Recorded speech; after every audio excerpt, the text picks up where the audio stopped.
Our words of welcome this morning are by Reverend David C. Pohl.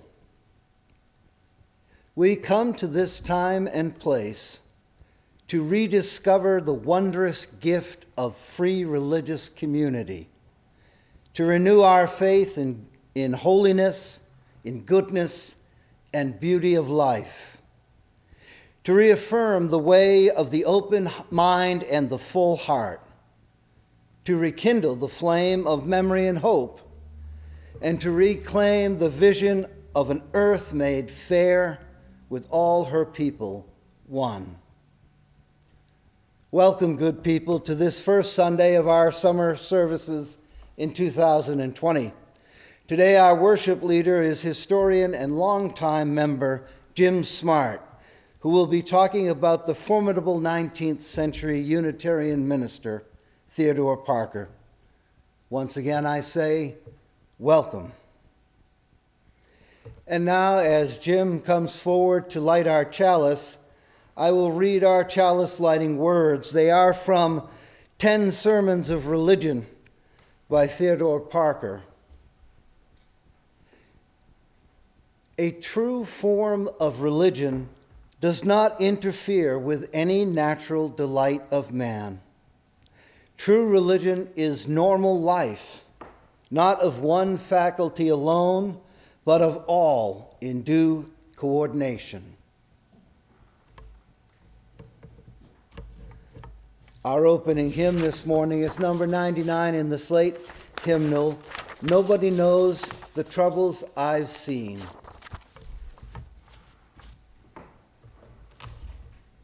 Please join us in body or in spirit as you're able.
Our reading is from a letter of Theodore Parker to William Herndon, Abraham Lincoln's law partner.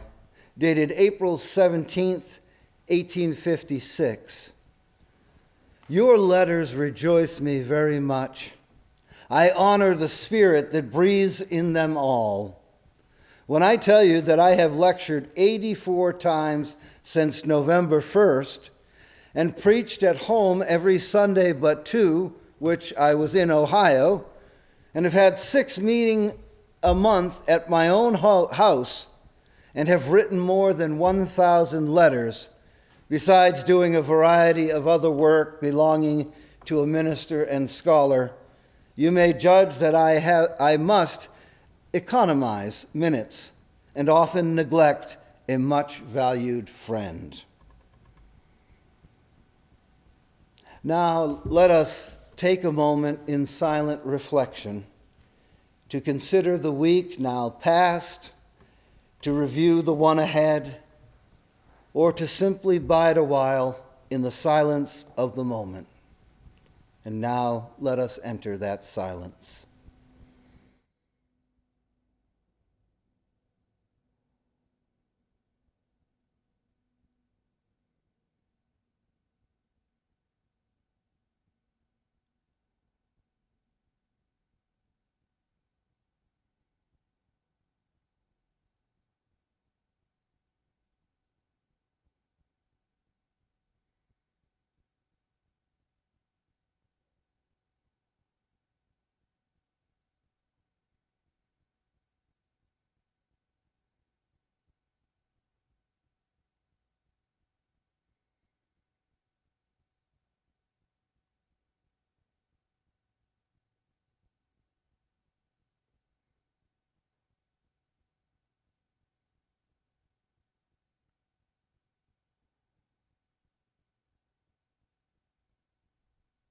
Blessed be, and blessed are we.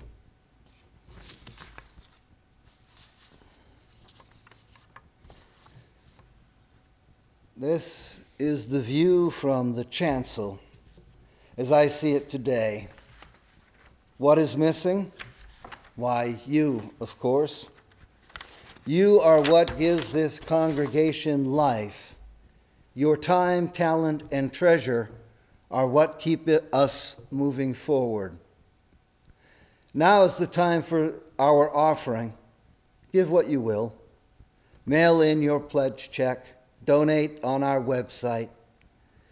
The 4 of us may be the only people here just now, but in this space we are here for you, to keep our spiritual home, to bring to you the worship of our free religion, so important in divided and uncertain days as this.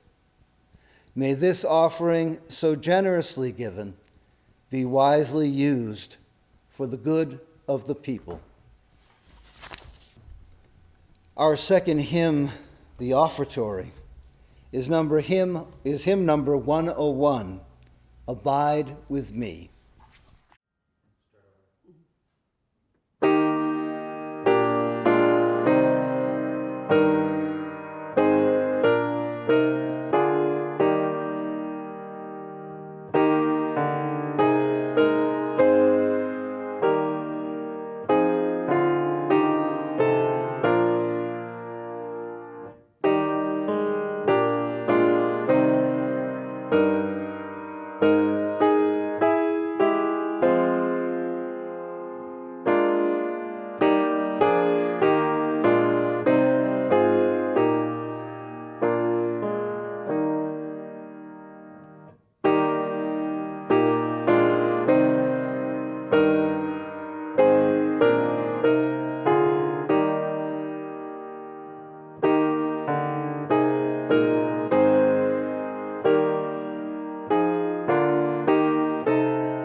Well, good morning, all you out there in TV land and home, my parish parishioners, my family, friends.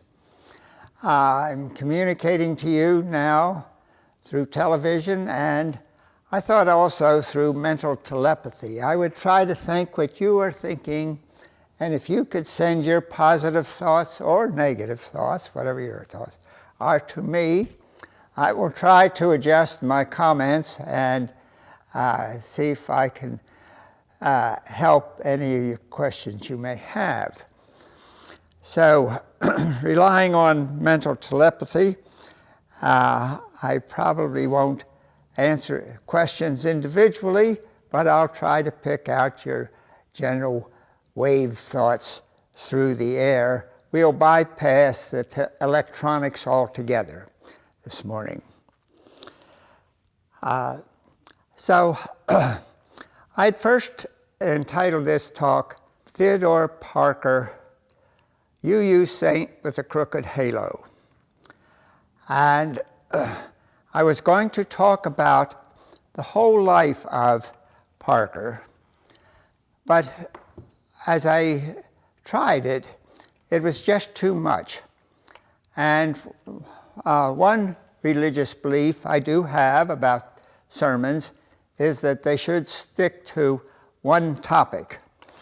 And so, since there are two major topics in Parker's life, then I thought I would just talk about his career as minister, not his career as public figure.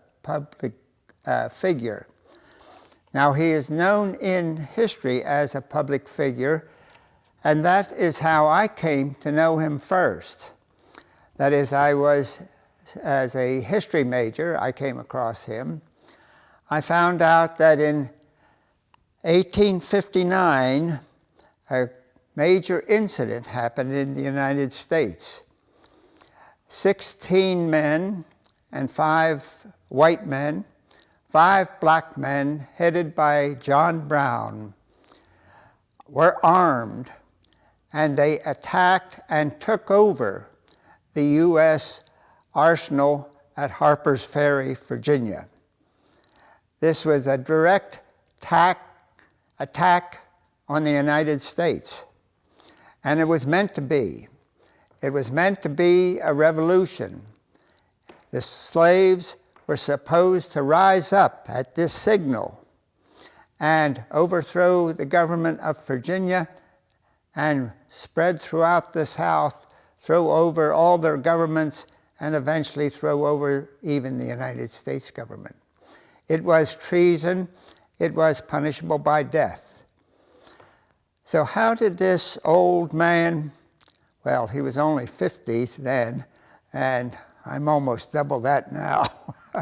But anyhow, he was 50. He was out a profession. He was without money. So how did he get the money to wage this attack on the United States?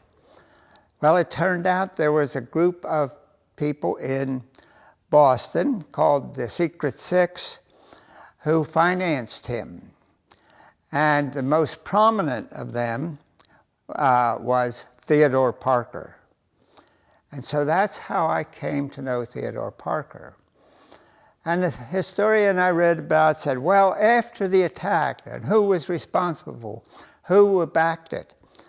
And the historian said, then all the backers fled, and particularly Theodore Parker.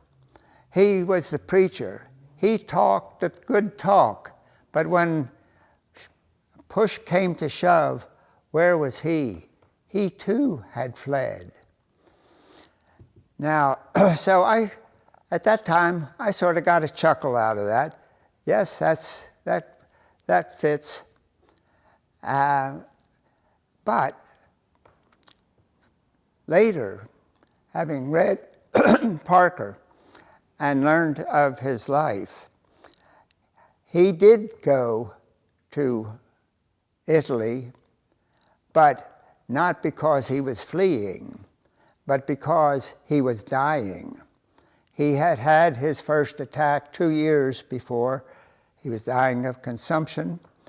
He hung on for another 2 years. He did not want to go to Italy, but his wife persuaded him. They had friends that went and were restored, and this was their last hope to restore Theodore. It did not work, and he died in Italy at age 49. 49 is a young age, really, in one's life, and his life was very full. And so, as I said, I'm just going to talk about the first part of it because it is quite significant, not only to Unitarians, but to all people of interest in history, in religion, in culture. So Theodore was born in 1810, only 7 years after Emerson, and he was the 11th child of 10 children. Yes, you heard that correctly, the 11th of 10. It seems that father and mother decided on 10 children, and so they had 10 children. And then 5 years later, guess what happened? Yes, you guessed it. I can hear your waves coming in. A miracle child. Yes, that was Theodore. So one can imagine now with a young babe in with now 2 adult parents and all these adult siblings, all of them fussing over him, talking to him, getting him to talk, to recite. And obviously he was very bright and listened and recited, and so right away established I think I'm positing, theorizing, that he had a highly unusual childhood because his parents were well educated. His father was a minister, a Unitarian minister even before 1819, when Unitarians are first officially established. And so his whole childhood then is involved in this strong intellectual activity and also a strong work ethic. They had a farm, and he was expected to do all the farm work that all the others did as he grew up. I've often thought he got off a little lighter, I'm not sure, but as far as he was concerned, he always felt a duty to do his farm work as well as his studies. So he got interested in learning very early.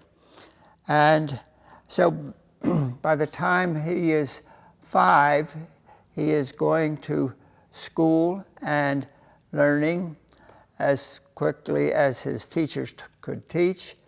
By 8, he is reading, he is taking and working with Latin and Greek, his first 2 foreign languages, and he keeps then inquiring about learning more and more. And excuse me. So that this yen to know never really ends. And so it's hard to imagine how much he has absorbed. He had 2 very good school teachers, they're public school teachers, and about 8 indifferent ones. But by the time he is 13, he went to Cambridge. He was born in Lexington, and he walked all day, went to Cambridge and came back and told his father, "Father, I just enrolled at Harvard," and as a young teen. And his father said, "What? How can we pay for Harvard?" And he said, "Oh, that's no problem. I won't stay there. I'll just go to class." And so that's what he did. He went to classes, and in a little over a year, he was able to take all his exams and pass and actually get a degree. No, he did not get a degree because he didn't pay. And also, he didn't live on campus, so he didn't qualify in those two regards for a degree. So he got a Harvard education, but not a Harvard degree. And so after that, then, he taught school. And he taught for a person, and then he established his own school for 3 years. And in his own school, as it was thriving in a very short time, he had 54 pupils. One of those was a Negro girl. And as the course went on, some of the white parents came and complained about the Negro girl being in with an all-white class. And Parker thought of it. They pressured him, and finally he gave in, and he dismissed the girl. This incident bothered him his whole life. And not all the time, of course, but he could never sort of redo the mistake that he had made. Now, in his last 10 years or so of his life, he will much more than ever make up for it. But this was one small incident that nagged at him. Now, as he grew and read, his reading, as I say, all of us want to know as a child, want to know and repeat back what we know. But Parker's inclination, drive for this just outdid everyone. By the time he's in, even before Harvard, he had studied many languages. I'll read just a few of them. They were Portuguese, Dutch, Icelandic, Persian, Coptic, Arabic, Hebrew, and in time he will have fairly good facility with about 14 different languages. Not only facility as reading, but even writing in them. He wrote in German, he wrote in French. He taught a class once in Alabama when he was there, a class in Hebrew even. So it was just astounding. Now, besides this facility with all these languages, he also had an enormous drive to read books. And when he was only 10, after he had been studying Latin for a couple years, he had enough money and he bought his first book. His first book was a Latin dictionary.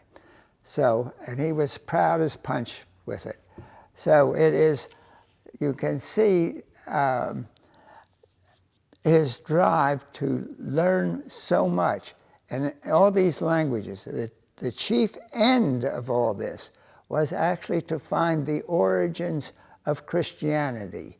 How did it really start? And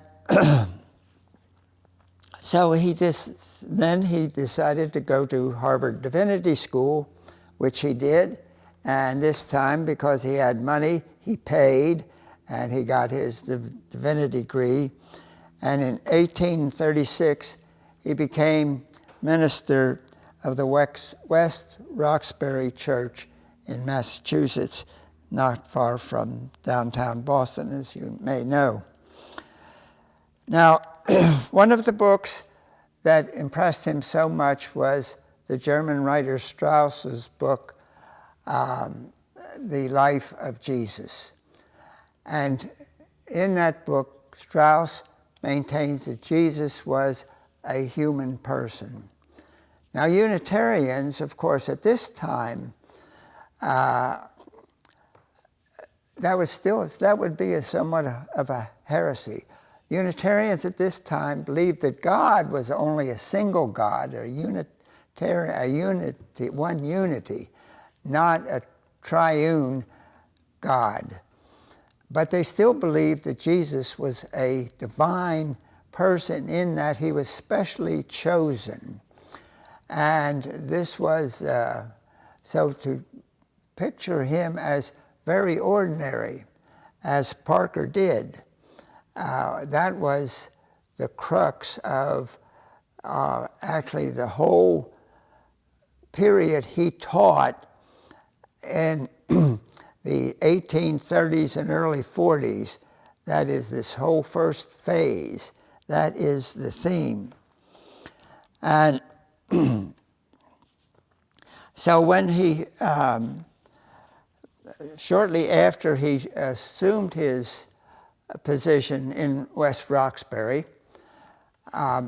he delivered a sermon called The Permanent and Transient in Christianity.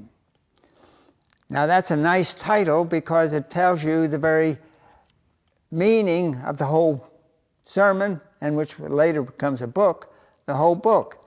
That is, Christianity has certain transient features and has certain permanent features. Okay.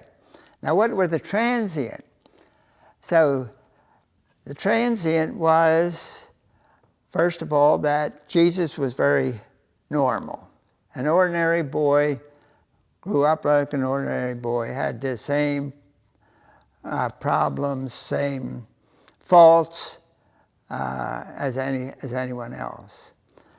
And as I said, that was pretty hard to take. But also, more important, was there were no miracles. There were no miracles in ancient times. There were no miracles now. And that too, see, was transient. Why did he pick that? Well, in Jesus' time, that it was a world when Jupiter and Juno, or Zeus and Hera, if you will, came down from heaven, from Mount Olympus or something, and associated with people. And they would go back up. And there were also, this was a common belief. And there are several thousand Greek and Roman gods, all of whom came to earth, all of whom associated. So the thesis is then that, see, if you had a serious religion, you could not get it going without some miraculous event. And so this is why the miracles appear in the New Testament and in the Old Testament also. And so, and this was the key thing, the key few items anyhow, that the other Unitarian ministers could not abide. Now, so even his own church had a little trouble with it. He lost some people, but he maintained some.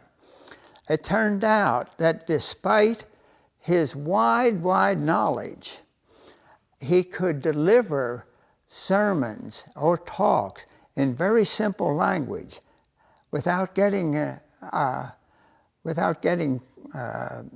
mixed up in the language he is reading.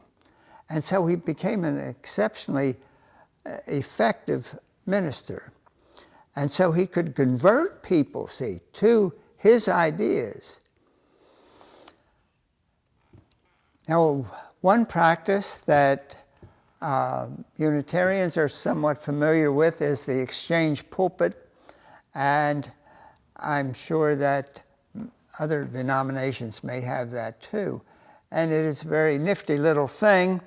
is if a minister could exchange pulpits with another minister for once a month or even twice a month, that meant that each one only had to prepare 2 sermons. And he had one for this church and one for his guest church. One for his, one for guest. Very nifty. And sermons are difficult to perform, you know. They weren't difficult for Parker, by the way. When he took his first parish, he had 40 sermons already lined up. It's just unbelievable. But anyhow, so he wasn't concerned about having to prepare a sermon.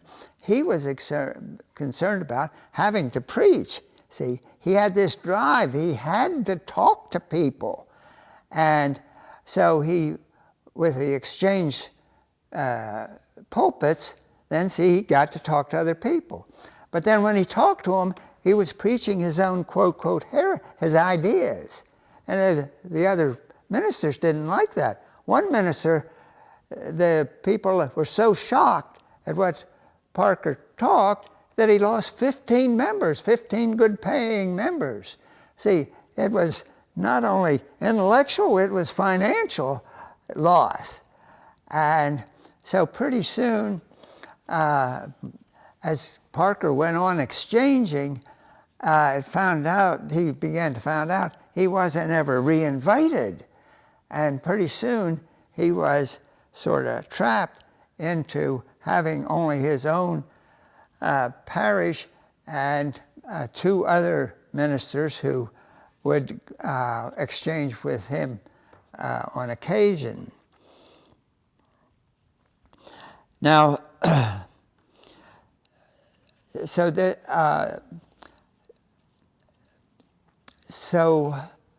this was caused a crisis really in the church. And but before I get to that, I just want to keep on this idea of getting information and then talking about it. He treated, his parishioners, he treated everybody that way. He was open, he liked to talk, he liked to people. But when he talked to you, he wanted to know all about you. See, to get everything out of you. And then that was fine. Then no more. Okay. Not that you were enemies anymore. He knew you, but see, that's what he wanted to do. Now, how many of, okay, I'm going to ask a question now. How many of you have been to Concord and gone to Emerson's house? Let's see. I'd say about 35 people from my that would be about right. So some of you have, some of you haven't. Now, so I'll have to tell you briefly about it, the house. Anyhow, if you've been there, it's a nice big house with porches all around, yards, very calm, pleasant place. And so if you went to visit Emerson, you just walked up, and you could. Many people did. And if he knew you and knew you were a person of ideas, he would say, oh, come in, come in, come in. I'll call Lydia and she'll prepare a supper. And stay, we'll stay 2 or 3 days, 3 or 4 days, and talk and get acquainted. And that's just the way Emerson wrote.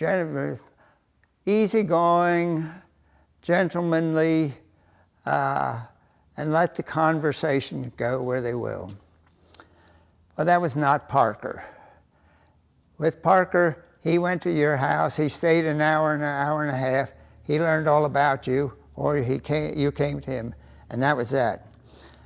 And so, one time he was invited to an Emerson's reception, and so he was sort of anxious to go, and he wanted to get Emerson by himself and get all the good stuff out of him. But it was just a a regular reception, people talking here and here, and so he didn't get that opportunity. And afterwards he cursed. 8 hours just wasted, Didn't get to talk to Emerson much, And then when he did, Emerson wasn't interested in getting into a big intellectual thing. He was just chat with everybody else. So this is, again, shows the difference between the two. So it became such a crisis then that, as I said, only 2 people in Boston area of 50 churches called the Boston Association of Unitarians, only 2 would invite. And there was even question of whether to excommunicate Parker. Well, that was sort of, Unitarians were putting themselves in the same place that Congregationalists had put them, only 20 years before this, so there's reluctance on it. But there actually was, so sometimes you read that he was, and used this 50 parishes, or 48 parishes to 2 of excommunication. But there was so that's just the parishes and where he's invited. But there was an actual meeting. Only 23 appeared at one of the ministers' houses of the association. Most association members did not attend. But of those, 20 were opposed to Parker. He had only 3 allies. And they finally, after much discussion, they decided no, there would be no excommunication. No, formal, that is. There was no formal ever. But practically speaking, there was.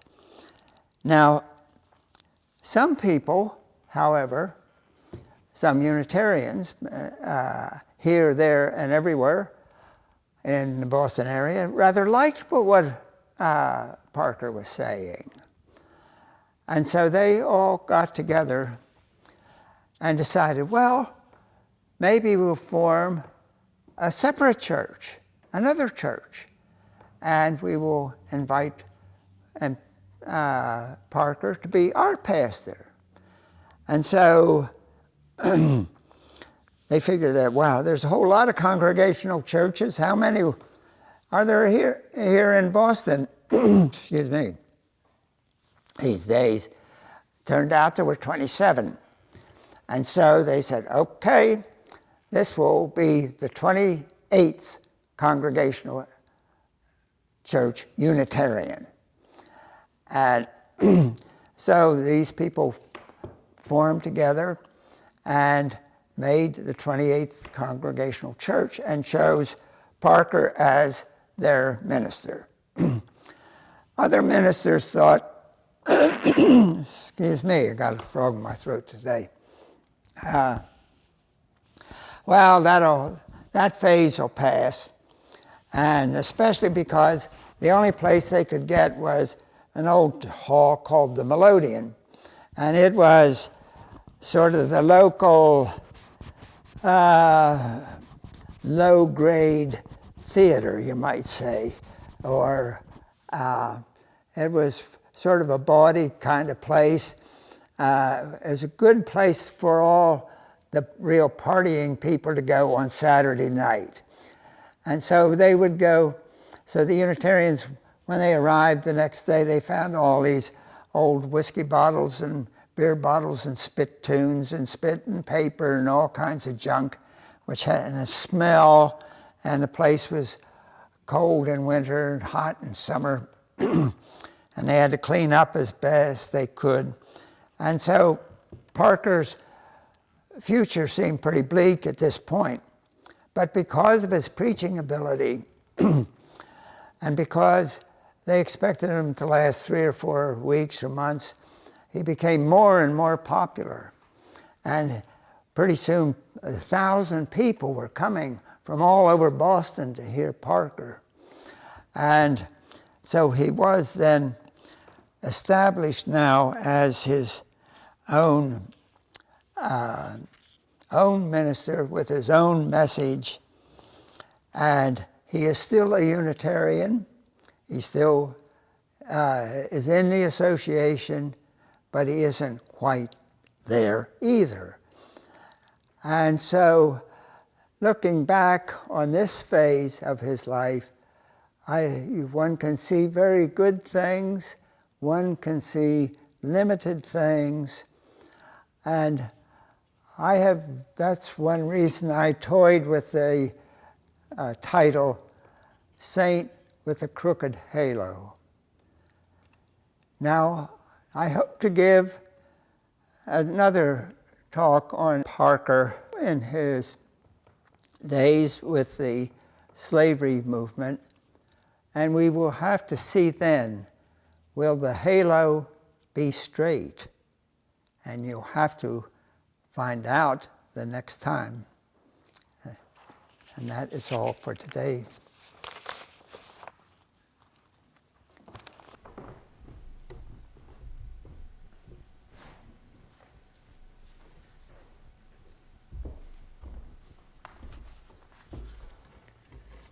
Thank you, Jim. And now let me, by way of a benediction, give a little sample to you of the preaching of Theodore Parker. This is from Of Covenantal and Natural Sacraments, 10 Sermons of Religion by Theodore Parker. If you believe God limited to one spot, then that is counted specifically holy, and your religion draws or drives you thither. If you believe that religion demands only certain particular things, they will be thought sacramental, and the doing thereof the proof of religion.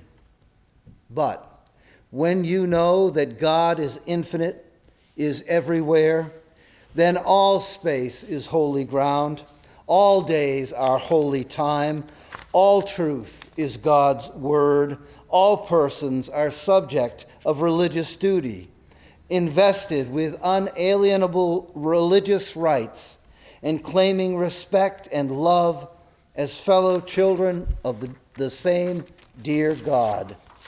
Then, too, all work becomes sacred and venerable.